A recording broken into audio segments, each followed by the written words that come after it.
Hasadımız bu sene özellikle maşallah iyidir. Hamdolsun Allah'a. Çok kaliteli güzel bir bal aldık.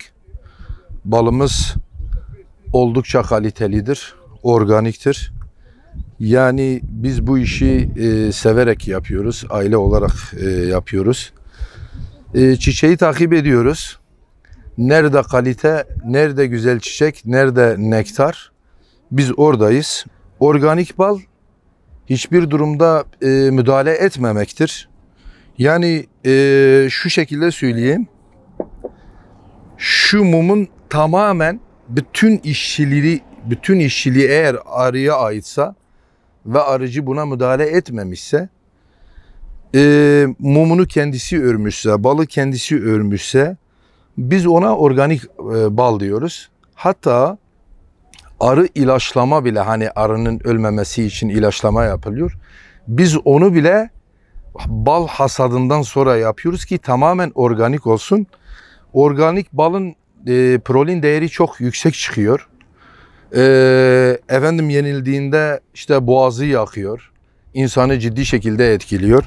Balı soğukken yersen ishali keser. Sıcak yersen ishal yapar. Ve ciddi bir karşılığı vardır.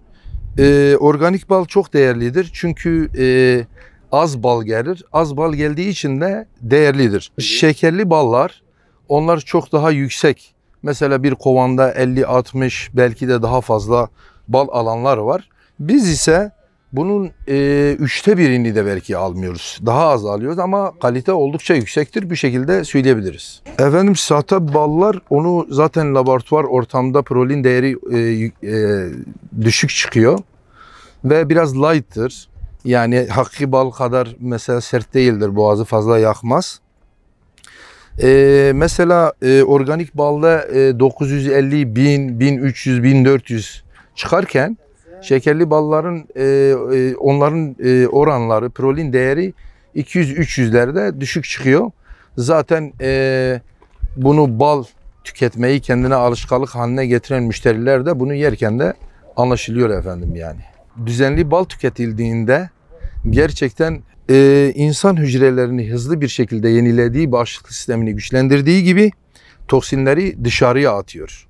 Dünyanın en kaliteli çiçeği bu bölgelerdedir bizim dağlarımızdadır. Balımız çok değerlidir. Yeter ki organik çalışalım, yeter ki sağlam çalışalım, insanlarımıza bu şekilde balımızı tanıtalım. Şu anda biz bunu 1,5'a satıyoruz. Süzme balı da bu şekilde 1000 liraya satıyoruz. Net 1 kilo, camı hariç. O şekilde satıyoruz.